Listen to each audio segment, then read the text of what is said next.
তুমি কি college transfer বা পরিবর্তন করতে চাও? মাত্র ২ মিনিটে তুমি তোমার কলেজ ট্রান্সফার আবেদনটি করতে পারবে। কলেজ ট্রান্সফার করতে কি করতে হবে? কিভাবে আবেদন করবে? আবেদন করতে কত টাকা লাগবে? বেসরকারি কলেজ থেকে সরকারি কলেজে ট্রান্সফার হওয়া যাবে কিনা? A to Z তথ্য আলোচনা করব এবং হাতে কলমে দেখিয়ে দিব তুমি কিভাবে তোমার হাতে থাকা মোবাইল ফোনটি দ্বারা বা কম্পিউটারের দ্বারা আবেদনটি নিজের মাধ্যমে নিজেই করতে পারবে। সো চলো শুরু করি।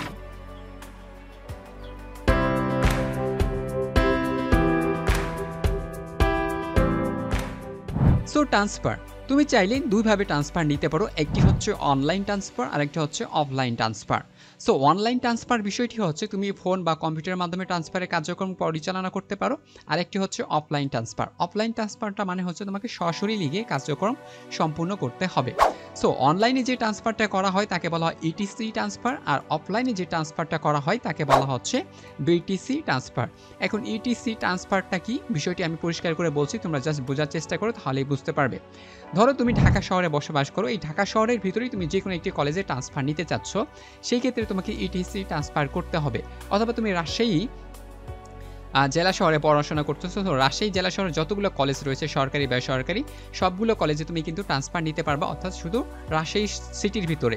সো এইটাকে বলা হচ্ছে ইসি অর্থাৎ ইটিসি ট্রান্সফার। আর তুমি যদি ধরো ঢাকা থেকে রাজশাহী বিভাগে অথবা রাজশাহী বিভাগ থেকে হচ্ছে তুমি দিনাজপুর বোর্ডের যে কোনো একটি কলেজে তুমি ট্রান্সফার নিতে চাচ্ছ, এই ক্ষেত্রে তোমাকে বিটিসি ট্রান্সফার নিতে হবে। কারণ তুমি হচ্ছে বিভাগ পরিবর্তন করতে চাইলে তোমাকে হচ্ছে অর্থাৎ এক বিভাগ থেকে আর বিভাগে কলেজগুলোতে তুমি যদি ট্রান্সফার নিতে চাও তাহলে তোমাকে বিটিসি ট্রান্সফার করতে হবে, আর একটা তুমি যদি এক শহরেই ট্রান্সফার নিতে চাও তাহলে তোমাকে ইটিসি ট্রান্সফার নিতে হবে। আশা করি এই অনলাইন এবং অফলাইন ট্রান্সফার তোমরা সহজেই বুঝতে পেরেছো। সো কলেজ ট্রান্সফার করার সময় তোমাকে কিছু বিষয় মাথায় রাখতে হবে, সেই বিষয়গুলো হচ্ছে, কারণ আমরা জানি যে প্রত্যেকটা কাজের জন্য কিছু শর্ত বা নিয়মকানুন থাকে যা সেই কাজটিকে পরিপূর্ণ করতে হেল্প করে। আর যদি সেই নিয়মগুলো বা শর্তগুলো আমরা যদি না পালন করি সঠিকভাবে, তাহলে সেই কাজটি কিন্তু ব্যাঘাত ঘটবে বা সঠিকভাবে পূর্ণ করা সম্ভব নয়। আর এই জন্য কিছু শর্ত বা রুলস রেগুলেশন রয়েছে, এই রুলস রেগুলেশনগুলো তোমাকে ভালোভাবে বুঝতে হবে, শুনতে হবে এবং ভালোভাবে বুঝিয়ে তোমাকে অ্যাপ্লাই করতে হবে যে তুমি কিভাবে আবেদনটি পূর্ণ করবে। সো তোমরা যদি এই বিষয়গুলো জাস্ট মাথায় রাখো এবং সুন্দরভাবে বুঝো এবং সেইভাবে অ্যাপ্লাই করো, তুমি কিন্তু সহজেই ট্রান্সফারটা নিতে পারবে।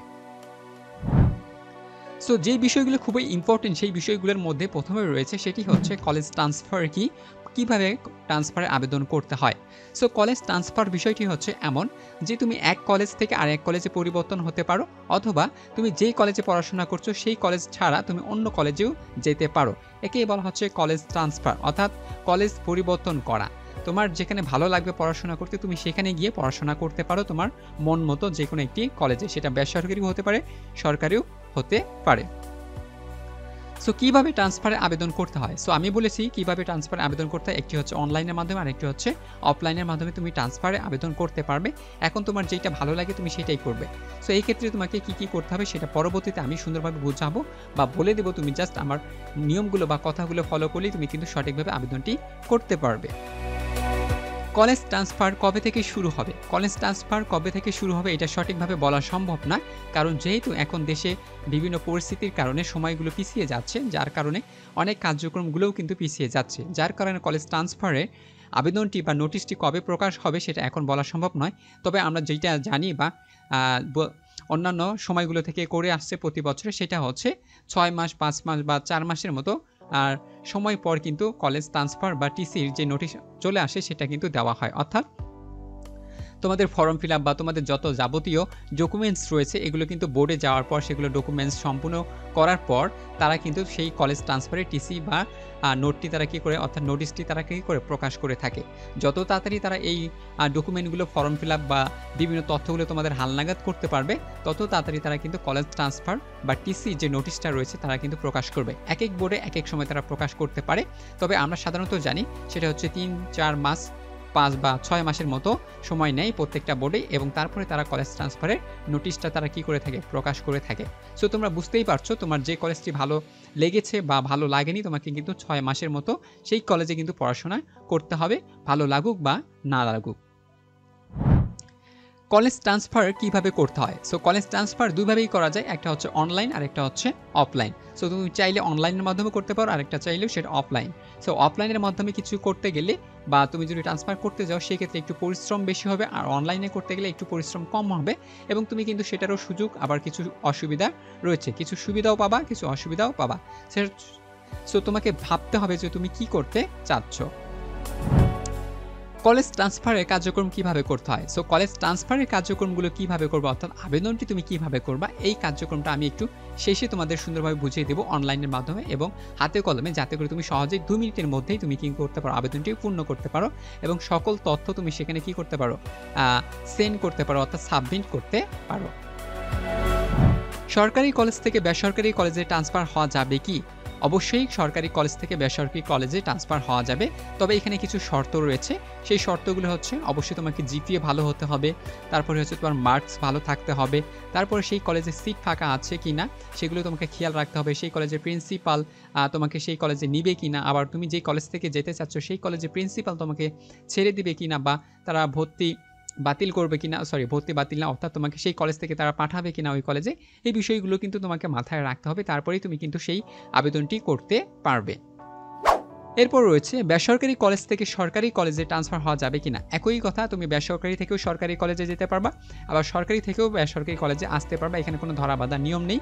তবে কিছু শর্ত রয়েছে, এই শর্তগুলো হচ্ছে অবশ্যই জিপিএ ভালো হতে হবে, কারণ প্রত্যেকটা কলেজেই একটা জিপিএ মার্ক থাকে, অর্থাৎ জিপিএ ক্রাইটেরিয়া থাকে যে এই জিপিএ তোমাকে ফুলফিল করতে হবে। তুমি যদি এই ফুলফিল করতে পারো তাহলে তুমি সেই কলেজে যেতে পারবা, যদি না পারো তাহলে তুমি সেই কলেজে যেতে পারবে না, তোমাকে অন্য একটি কলেজে কি করতে হবে, চুজ করে নিতে হবে। সো এই বিষয়গুলো আমরা কিন্তু আগেই করে রাখি, বা কখন করি সেটা হচ্ছে যখন আমরা এডমিশন করি বা এডমিশনের কথা বলি, তখন আমরা কিন্তু বলে দিই যে এই কলেজে এত জিপিএ লাগবে এই সেই। সো এই বিষয়গুলো তোমাকে কিন্তু আগে থেকে খোঁজ খবর নিতে হবে, তারপরেই তুমি কিন্তু আবেদনটি করতে পারবে। সো এই বিষয়গুলো তুমি আগে থেকে কি করবা, ইনফরমেশন কালেক্ট করবা, কালেক্ট করার পর তুমি সিদ্ধান্ত নিবা বা ডিসিশন নিবা যে তুমি কি করতে চাচ্ছ, অনলাইনে করবা না অফলাইনে করবা, যেটা তোমার ভালো মনে হবে তুমি সেই কাজটি করবা। তারপরে কলেজ ট্রান্সফার করতে কত টাকা বা ফি দিতে হয় বা কত টাকা লাগে। সো কলেজ ট্রান্সফার করতে মোটামুটি 700 টাকা ফি দিতে হয়, সেটা হচ্ছে অনলাইনে আবেদন করার সময়, অর্থাৎ প্রাথমিক আবেদন করার সময়। বাকি টাকা কিন্তু পরবর্তীতে লাগবে, অর্থাৎ তুমি যখন কলেজ ট্রান্সফার নিয়ে নতুন কলেজে যাবা, ভর্তি হবা, সেই কলেজের সময় তোমাকে যত টাকা লাগবে তখন সেখানে দিতে হবে। সেখানে 5,000, 6,000, 7,000, 8,000 যত মানে এক এক কলেজে এক এক রকম চাহিদা থাকবে, সেই কলেজে সেই রকম টাকাটা দিতে হবে। তবে প্রাথমিক আবেদন করতে মাত্র 700 অথবা 700 টাকায় কিন্তু তোমাকে দিতে হবে, এর চেয়ে বেশি বা কমও দিতে পারবা না। কলেজ ট্রান্সফার করলে নতুন করে ভর্তি কি হতে হবে বা ভর্তি হতে হয়? অবশ্যই কলেজ ট্রান্সফার করলে তোমাকে নতুন করে আবার ভর্তি হতে হবে, অর্থাৎ তোমার পুরনো ভর্তিটা আবার ক্যান্সেল হয়ে যাবে। তুমি যে কলেজে ভর্তি ট্রান্সফার নিতে চাচ্ছ সেই কলেজে তোমাকে আবার নতুন করে ভর্তি হতে হবে, অর্থাৎ তুমি যে শুরুতে যেভাবে ভর্তি হয়েছিলে সেই একই ক্যাটাগরির মাধ্যমে তোমাকে ভর্তি হতে হবে, অর্থাৎ প্রসেসের মাধ্যমে তোমাকে কিন্তু ভর্তি হতে হবে। এই ক্ষেত্রে তোমার টাকার পরিমাণটা কিন্তু বাড়তেও পারে, কমতেও পারে, অর্থাৎ তুমি যে কলেজে ভর্তি হতে চাচ্ছ সেই কলেজের যদি ফ্যাসিলিটি একটু বেশি থাকে বা তারা যদি তোমাদের বেতন, স্যালারি বা এই হাবিজাবি তোমাদের কি করে থাকে বেশি নিয়ে থাকে, বা তাদের সার্ভিস চার্জটা যদি বেশি হয়ে থাকে, তাহলে তোমাকেও অবশ্যই ভর্তির ফিটা একটু বেশি দিতে হবে। আবার তুমি যে কলেজে ট্রান্সফার নিতে চাচ্ছ সেই কলেজের ভর্তির ফি বা বিভিন্ন কার্যক্রম পরিমাপ আলোচনা করে যদি দেখা যায় তাদের হচ্ছে কি যে ভর্তি ফি রয়েছে বা আনুষঙ্গিক যে খরচগুলো রয়েছে এই পরিমাণটা একটু কম, তাহলে তোমার কম খরচ হতে পারে। সো তোমাকে একটু বেশি ভালো করে বিচার বিবেচনা করে তোমাকে বুঝতে হবে যে তুমি কোন কলেজে যাবা, সেই কলেজে পড়ার মতো তোমার এফোর্ট রয়েছে কিনা, বা তুমি সেই কলেজটাকে এফোর্ড করতে পারো কিনা, বা তোমার ক্যাপাবিলিটি আছে কিনা, তোমার ফ্যামিলিগত বা তোমার তুমি যে পড়াশোনা করবা সেটা তুমি কতটুকু সময় দিতে পারবা, এই বিষয়গুলো তোমাকে কিন্তু মাথায় রাখতে হবে। এক বোর্ড থেকে অন্য বোর্ডে কি ট্রান্সফার করা যায়, অর্থাৎ এক বোর্ড থেকে অন্য বোর্ডে কি ট্রান্সফার করা যায়? অবশ্যই যায়, সেটাকে বলা হয় বিটিসি ট্রান্সফার। আবারও বলছি, তুমি এক বোর্ড থেকে চাইলে আর এক বোর্ডে ট্রান্সফার নিতে পারো। ধরো তুমি ঢাকা বোর্ডে পড়াশোনা করছো, তুমি ঢাকা বোর্ড থেকে রাজশাহী বোর্ডে যেতে চাচ্ছ, অথবা রাজশাহী থেকে দিনাজপুর বোর্ডে যেতে চাচ্ছ, অর্থাৎ যে কোনো বোর্ডে তুমি ট্রান্সফার নিতে পারবা। এটা করা হয়, সেটাকে বলা হয় বিটিসি ট্রান্সফার। এটাও করা হয় সেটা হচ্ছে অফলাইনের মাধ্যমে, অর্থাৎ তুমি এটা অনলাইনের মাধ্যমে করতে পারবে না, তবে তোমাকে কি করতে হবে, অফলাইনের মাধ্যমে করে নিতে হবে, অর্থাৎ যোগাযোগ করতে হবে কিসের মাধ্যমে, অফলাইনের মাধ্যমে, অর্থাৎ তোমাকে শারীরিকভাবে তোমাকে সেখানে উপস্থিত থাকতে হবে। একই বোর্ডের অধীনে ট্রান্সফার করা যাবে কিনা? অবশ্যই একই বোর্ডের অধীনে। একই বোর্ড বলতে বোঝাচ্ছে তুমি যদি দিনাজপুর বোর্ডের হও অথবা রাজশাহী বোর্ডের হও অথবা ঢাকা বোর্ডের হও, তুমি কিন্তু সেই ঢাকা বোর্ডের ভিতরে যতগুলো কলেজ রয়েছে সবগুলো কলেজেই তুমি ট্রান্সফার হতে পারবা। রাজশাহী যতগুলো বোর্ডের কলেজ রয়েছে সবগুলো কলেজে তুমি ট্রান্সফার হতে পারবা। দিনাজপুর যতগুলো বোর্ডের কলেজ রয়েছে সবগুলো বোর্ডের কলেজেই তুমি কিন্তু ট্রান্সফার হতে পারবা। তবে এই কলেজে ট্রান্সফার হওয়ার পদ্ধতিটা হচ্ছে তোমাকে কি করতে হবে? অনলাইনের মাধ্যমে করতে হবে। অর্থাৎ এই কলেজে ট্রান্সফার যে পদ্ধতি এটাকে বলা হয় অনলাইন পদ্ধতি, আর এটাকে বলা হচ্ছে ইটিসি ট্রান্সফার পদ্ধতি, অর্থাৎ ইলেকট্রনিক টিসি সিস্টেম যেটাকে বলা হয়। ঠিক আছে? ওকে, কলেজ সিট খালি আছে কিনা কিভাবে বুঝবো? অবশ্যই তোমাকে ট্রান্সফার নেওয়ার আগে তোমাকে বুঝতে হবে তুমি যে কলেজে ট্রান্সফার নিতে চাচ্ছ সেই কলেজের সিট ফাঁকা আছে কিনা। অবশ্যই তোমাকে তথ্যটা কি করতে হবে? কালেক্ট করতে হবে, খুঁজে বুঝে তোমাকে সিদ্ধান্ত নিতে হবে। সো এখন কথা হচ্ছে তুমি কিভাবে বুঝবে যে সেই কলেজে আমি যে ভর্তি হতে চাচ্ছি সেই কলেজে ট্রান্সফারে নিতে চাচ্ছি সেই কলেজে সিট ফাঁকা আছে কিনা। সো এই বিষয়টা বোঝার জন্য অবশ্যই তোমাকে কি করতে হবে? অনলাইনে যেতে হবে এবং তোমাকে সার্চ করতে হবে তুমি যে কলেজে যেতে চাচ্ছ সেখানে তারা কিন্তু সিট সংখ্যা দিয়ে রাখে যে এই কলেজে এতটা সিট রয়েছে। সো তুমি কিন্তু চাইলে সেখানে গিয়ে দেখতে পারো। সো আমি এই বিষয়টি একটু পরেই তোমাকে দেখিয়ে দেবো যে কিভাবে তুমি চেক করবে যে সিট খালি আছে কিনা। কলেজ ট্রান্সফারের কার্যক্রম সম্পূর্ণ করতে মোট কতদিন সময় লাগে?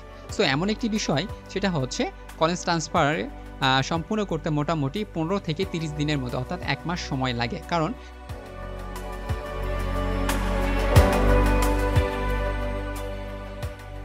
এই প্রসেসটা হচ্ছে ৩টি ধাপে সম্পূর্ণ হয়। ১, তুমি যে কলেজে রয়েছো বর্তমানে সেখানে তাদের প্রিন্সিপাল তারা চেক করবে। দ্বিতীয়ত, তুমি যে কলেজের ট্রান্সফার নিতে চাচ্ছ সেই কলেজের প্রিন্সিপাল তার যত কাগজপত্র রয়েছে বা তার যত সিস্টেম রয়েছে সে চেক করবে। যদি মনে হয় যে তোমাকে সে নিবে তাহলে নিচ্ছে বা অ্যাকসেপ্ট করবে। তারপরে যখন ২টি কলেজ তারা অ্যাকসেপ্ট করলো তোমাদের ট্রান্সফারের বিষয়টি, তারপরে তারা কি করবে? সেই ট্রান্সফারের কাগজপত্রগুলো আবার কি করবে? সেই বোর্ডে তারা জমা দিবে। সো বোর্ড কর্তৃপক্ষ তারা যদি জমা আবার সেটা কি করে? অ্যাকসেপ্ট করে। তারপরে তোমার কাছে একটা এসএমএস আসবে বা তোমাকে জানিয়ে দেওয়া হবে যে তোমার কলেজ ট্রান্সফারে অ্যাকসেপ্ট করা হয়েছে। ততদিনের মধ্যে, অর্থাৎ 15 থেকে 30 দিনের মতো সময় লাগতে পারে। কিভাবে বুঝবো কলেজ ট্রান্সফার হয়েছে কিনা? সো সেম কথা, কলেজ ট্রান্সফার হয়েছে কিনা তুমি জানতে পারবে সেটা হচ্ছে তোমার ফোনে এসএমএস চলে আসবে অথবা তোমাকে অনলাইনের মাধ্যমে জানিয়ে দেওয়া হবে। সো অনলাইনের মাধ্যমে তো জানিয়ে দেওয়ার কোনো উপায় নেই, তোমার ফোনের মাধ্যমে জানিয়ে দেওয়া হবে তুমি কি ট্রান্সফার হয়েছো কিনা। সো এসএমএস চলে আসবে। আর একটা হচ্ছে তোমাকে নিজে থেকে খোঁজ খবর রাখতে হবে, সেটা হচ্ছে অনলাইনে গিয়ে তোমাকে খোঁজ খবর রাখতে হবে। সো তুমি কিভাবে অনলাইনে গিয়ে খোঁজ খবর রাখবা সেই বিষয়টিও আমি তোমাকে অনলাইনের মাধ্যমে দেখিয়ে দিব। কলেজ ট্রান্সফার হওয়ার পরবর্তী কার্যক্রমগুলো কি কি? সো যেহেতু তোমার কলেজ ট্রান্সফার হয়ে গেছে, ধরো সবকিছু অ্যাকসেপ্ট হয়ে গেছে বা তুমি কলেজ ট্রান্সফার করে ফেলছো, এখন তোমার পরবর্তী কার্যক্রমগুলো কি? সো তোমার পরবর্তী কার্যক্রমগুলো হচ্ছে সেইটাই, তুমি যে কলেজে ভর্তি হবা সেই কলেজের নিয়ম অনুমাফিক তোমাকে পরবর্তী কার্যক্রমগুলো কি করতে হবে? মেনে চলতে হবে। তোমার সেই কলেজে তোমাকে কি কি দিক নির্দেশনা দিচ্ছে বা সেই কলেজ কি কি নিয়ম অনুসরণ করে চলছে বা সেই কলেজের কি কি রুলস রেগুলেশন রয়েছে সেই রুলস রেগুলেশনগুলো তোমাকে কি করতে হবে? মেনটেন করতে হবে এবং সেই মাফিক তোমাকে কি করতে হবে? পড়াশোনা করে নিতে হবে। এখন তুমি বুঝছো যে তুমি কোন কলেজে যাবা বা কোন কলেজে যেতে চাচ্ছ না, এই বিষয়গুলো কিন্তু তোমাকে তোমার ফ্যামিলিগত এবং তোমার নিজস্ব ব্যাপার, তোমাকে নিজে থেকে তোমাকে কি করতে হবে? ডিসিশন নিতে হবে। তুমি যদি ভালো ডিসিশন নাও তাহলে অবশ্যই তুমি ভালো করবে, আর যদি খারাপ ডিসিশন নাও তাহলে তুমি কিন্তু আবার খারাপ পথে, অর্থাৎ তুমি কিন্তু সেই আগের মতোই খারাপ কাজই করছো। কারণ তোমার এই ট্রান্সফার নিয়েও কোনো কাজ হবে না তুমি যদি তোমার ডিসিশন নিতে ভুল করো। সো এখন কথা হচ্ছে কারা ট্রান্সফার নিবা? সো দেখো, যাদের অনেক টাকা রয়েছে এবং যাদের কলেজটি ভালো লাগছে না বা সেখানে পড়াশোনার মতো একটা পরিবেশ নেই, তারাই কলেজটা কি করতে পারো? ট্রান্সফার নিতে পারো। সো চাইলে তুমি সেই জেলাভিত্তিক ট্রান্সফার নিতে পারো, এই ক্ষেত্রে তোমার টাকা পয়সা একটু কম খরচ হবে। আর তুমি যদি মনে করো যে আমার এই বোর্ডে ভালো লাগছে না বা আমার বিভিন্ন কারণে সেটা হচ্ছে কারোর বাবা মার পরিবর্তন হতে পারে, মারা যেতে পারে, সো এই কারণে বোর্ড পরিবর্তন করার প্রয়োজন অনেক সময় পড়ে। সো এই ক্ষেত্রে তোমাকে মনে রাখতে হবে তুমি যদি বোর্ড পরিবর্তন করো সেই ক্ষেত্রে তোমার কিন্তু বেশি টাকা খরচ হবে।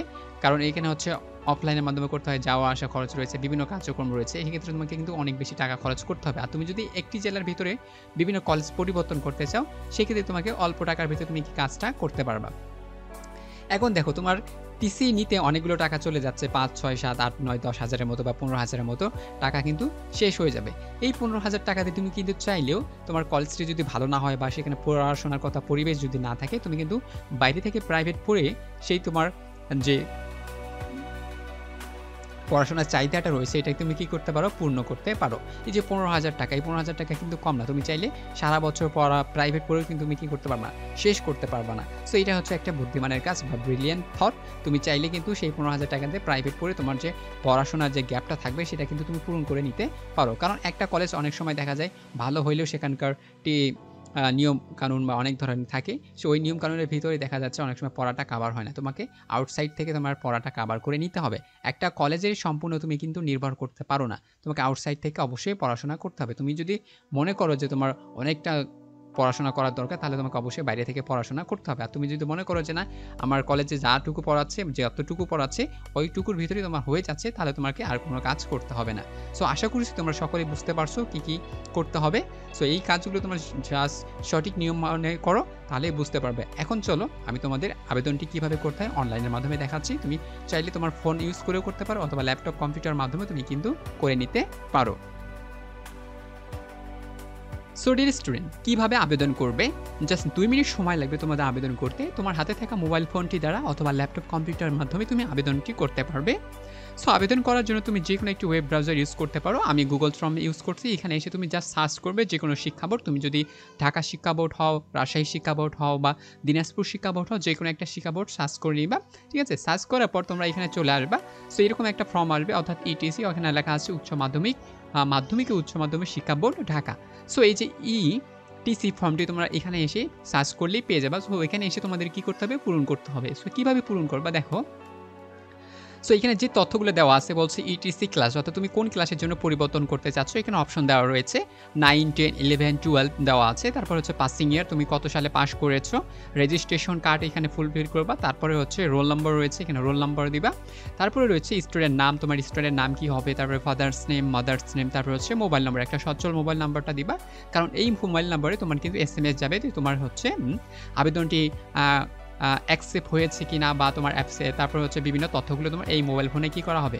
পাঠিয়ে দেওয়া হবে SMS এর মাধ্যমে। তারপরে তুমি বর্তমানে কোন কলেজে রয়েছো সেই কলেজের নামটি দিবা এবং তুমি কোন গ্রুপে রয়েছো সেই গ্রুপের নামটি দেবা। তারপর হচ্ছে মিডিয়াম অর্থাৎ মাধ্যম, অর্থাৎ তুমি কোন মাধ্যমে পড়াশোনা করছো, সেটা ডে শিফট না নাইট শিফটের মাধ্যমে, সেই শিফটটা তুমি কী করবা পরিচয় করে দেবা। সরি, এখানে হচ্ছে মাধ্যমটা হচ্ছে তুমি বাংলা মাধ্যমে পড়াশোনা করছো না ইংলিশ মাধ্যমে পড়াশোনা করছো, এই বিষয়টা আর কি বলে দিতে হবে। তারপর হচ্ছে সাবজেক্ট কোড, তারপর অবশ্যই এখানে সাবজেক্ট কোডটা দিতে হবে। তারপর হচ্ছে ইনস্টিটিউশন নেম, তারপরে তুমি কোন কলেজে পড়তেছো সেই কলেজের নামগুলো দিতে হবে। তারপর শিফট, অর্থাৎ শিফট বলতে তুমি দিনে পড়াশোনা করো না রাত্রে। অনেকেই দেখা যাচ্ছে অনেকে রাত্রে পড়াশোনা করে থাকে, রাত্রিকালীন শিফট রয়েছে। বিভিন্ন কলেজের এক একটা শিফট থাকে প্রাইভেট কলেজগুলো।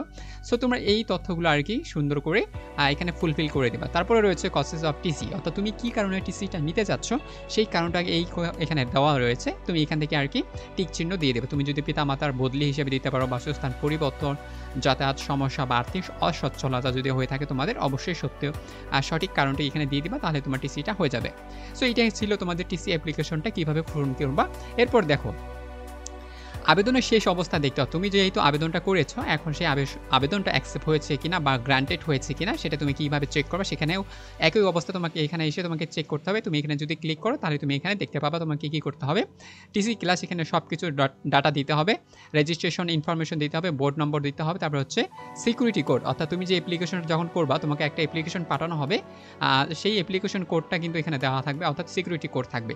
এই কোডটা তোমাকে এখানে দিতে হলে তাহলে তুমি এখানে কিন্তু ফর্মটা পেয়ে যাবা। ঠিক আছে, এরপর দেখো যে অ্যাভেলেবেল অর্থাৎ সিট ফাঁকা আছে কিনা। তুমি যদি দেখো যে তোমার যে কলেজে তুমি ট্রান্সফার নিতে চাচ্ছ সেই কলেজে আসলে সিট ফাঁকা আছে কিনা, এটা তুমি কিভাবে দেখবা। সো সিট ফাঁকার জন্য তোমাকে এই সিটে এসে এখানে ক্লিক করতে হবে। সো এখানে তারা দেখাই দেবে যে কি কি সিট ফাঁকা রয়েছে। তো এখানে আপডেট হবেই, ঠিক আছে। এটা হচ্ছে আমি যেহেতু এখন ভিডিও করছি এটা আপডেট অনুযায়ী দেওয়া আছে, বাট এটা 23-24 দেওয়া আছে। তোমরা যখন আপডেট করবা বা দেওয়া হবে সেটা হচ্ছে 24-25 হয়ে যাবে, ঠিক আছে। সো তোমরা দেখবে যে তোমার কলেজে কতটা সিট ফাঁকা রয়েছে, সেই অনুযায়ী তুমি সেই কলেজে ভর্তি হওয়ার চেষ্টা করবা। এরপর দেখো সেটা রয়েছে ক্লাস দ্বাদশ শ্রেণী, অর্থাৎ তুমি একাদশেও তোমার টিসি নিতে পারবা এবং দ্বাদশ শ্রেণীতেও গিয়ে তুমি কী করতে পারবা, টিসি নিতে পারবা। সো এটা তোমার উপর নির্ভর করবে তুমি কোন ক্লাসে গিয়ে টিসি নিবা, ঠিক আছে। সো এইভাবে আর কি আবেদন করবা। সো আবেদন করার জন্য তোমাদের পেমেন্টটা করতে হবে, সেটা হচ্ছে সোনালী ব্যাংক, নগদ বা রকেটের মাধ্যমে তোমরা করতে পারো। সো এখানে কিছু নিয়মাবলী রয়েছে। শিক্ষার্থী কর্তৃক টিসি ফর্মটি সঠিকভাবে পূরণ করে সাবমিট অ্যাপ্লিকেশনের বাটনে ক্লিক করতে হবে। সোনালী সেবার প্রিন্ট স্লিপটা নিতে হবে, অর্থাৎ তুমি যখন সাবমিট করবা এটা একটা প্রিন্ট নিতে হবে। প্রিন্টটা নিয়ে তুমি কি করবা, সোনালী ব্যাংকে গিয়ে তোমাকে কি করতে হবে, জমা দিতে হবে। টিসির আবেদনটি সাবমিট করার পর প্রথম নিজ প্রতিষ্ঠান দেখাতে হবে, অর্থাৎ তোমাকে একটা কপি দিবে, সেই কপিটা তুমি কি করবা, নিজ প্রতিষ্ঠানে জমা দিবা। এরপর অনুমোদন করে এরপর হচ্ছে তুমি যে কলেজে ভর্তি হতে চাচ্ছ সেই কলেজের আরেকটি আবেদন দিবা, অর্থাৎ তোমাকে মোটামুটি 2টি আবেদন দিতে হবে 2টি কলেজে, অর্থাৎ তুমি যেটাতে বর্তমানে রয়েছো আর পরবর্তীতে তুমি যেটাতে যেতে যাচ্ছ। এই আবেদনগুলো তারা যদি দেখে বা অ্যাকসেপ্ট করে তারপরে তারা কি করবে, একটা বোর্ডে পাঠাই দেবে। তারপরে তারা SMS এর মাধ্যমে তোমাকে জানিয়ে দিবে যে তোমার টিসিটা গ্রান্টেড হয়েছে, ঠিক আছে। সো এইগুলো কাজগুলো তুমি এখানে আসলেই বুঝতে পারবা, তুমি ফোনের মাধ্যমে এবং কম্পিউটার যে কোনো মাধ্যমে তুমি কিন্তু কাজটা করে নিতে পারবা। সো ডিয়ার স্টুডেন্ট, আশা করি তোমরা ভালোভাবে অ্যাপ্লিকেশনটা পূরণ করতে পেরেছো এবং তোমরা সকল সমস্যা বা সকল যত ধরনের প্রশ্ন ছিল তোমরা সঠিকভাবে বুঝতে পেরেছো। আশা করি তোমাদের কাজটি সুন্দরভাবে হয়েছে। এখন তোমাদের কাজ তোমরা কিভাবে করবা বাকিটা তোমাদের নিজের উপর নির্ভর করে নিতে হবে। সো ভালো থাকো, সুস্থ থাকো, পরবর্তী কোনো একটি আপডেট নিয়ে তোমাদের সাথে শীঘ্রই দেখা হচ্ছে।